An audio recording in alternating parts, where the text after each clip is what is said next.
Lewis Hamilton et Charles Leclerc ont révélé leur temps au tour lors du shakedown de la SF25 à Fiorano, à la presse italienne, avec le septuple champion du monde accusant un retard significatif sur son coéquipier.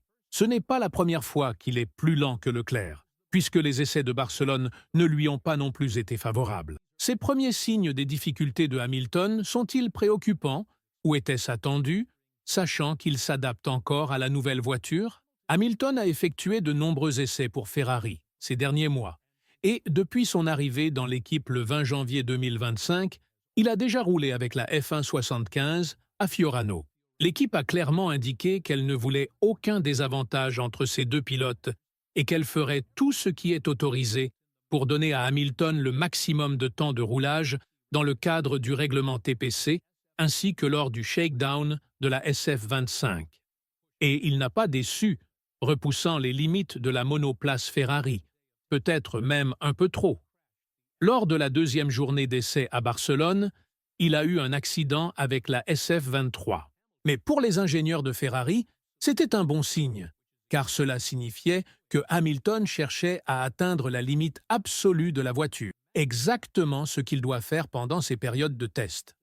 Cependant, l'écart avec Leclerc était énorme à Barcelone, des rapports indiquant que Hamilton était environ 2 secondes plus lent par tour que son coéquipier. Bien qu'il se soit amélioré à Fiorano lors du shakedown de la SF25, il y a encore une différence significative entre les deux. Selon la Gazzetta dello Sport, l'écart entre Hamilton et Leclerc dans la SF25 est actuellement de 0,8 secondes. Bien que cela ne soit pas une indication définitive, car il n'était pas en session compétitive où il devait extraire le maximum de la voiture, il est tout de même inquiétant de constater que Hamilton manque autant de performance sur un tour rapide. Sans les années difficiles récemment passées chez Mercedes, ce sujet ne serait peut-être même pas discuté.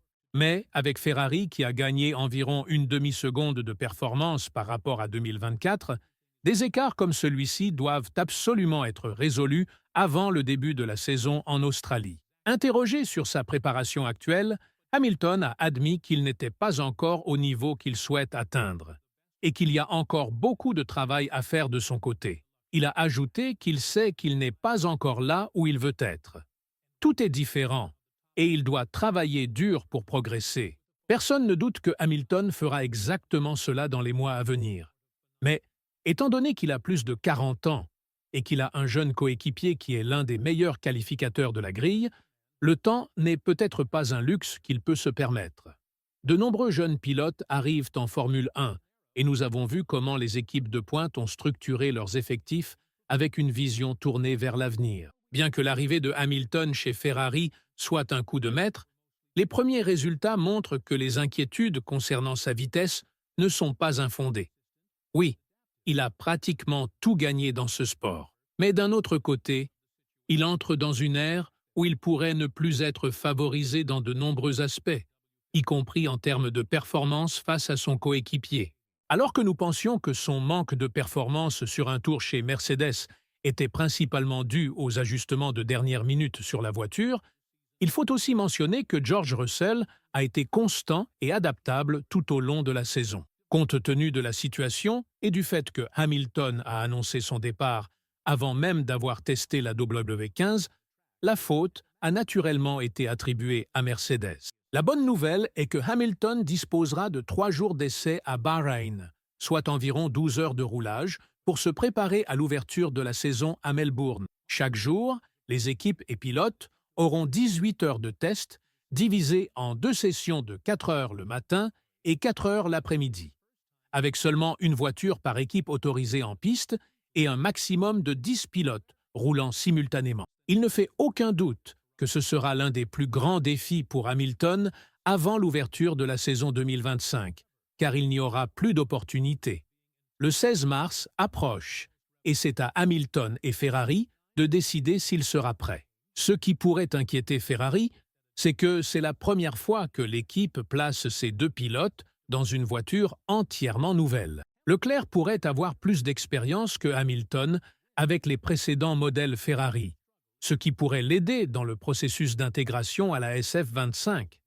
Mais étant donné que la monoplace 2025 est entièrement nouvelle et presque révolutionnaire, avec 99% de ses composants modifiés, il est certain qu'un écart de 0,8 secondes par tour sera inacceptable s'il se maintient tout au long de la saison. L'objectif de Hamilton est clair: garantir qu'il aidera Ferrari à gagner et que l'équipe ne rencontrera pas de difficultés dans le championnat des constructeurs. Lui et Leclerc s'accordent à dire qu'au moins un des titres doit être entre leurs mains à la fin de la saison.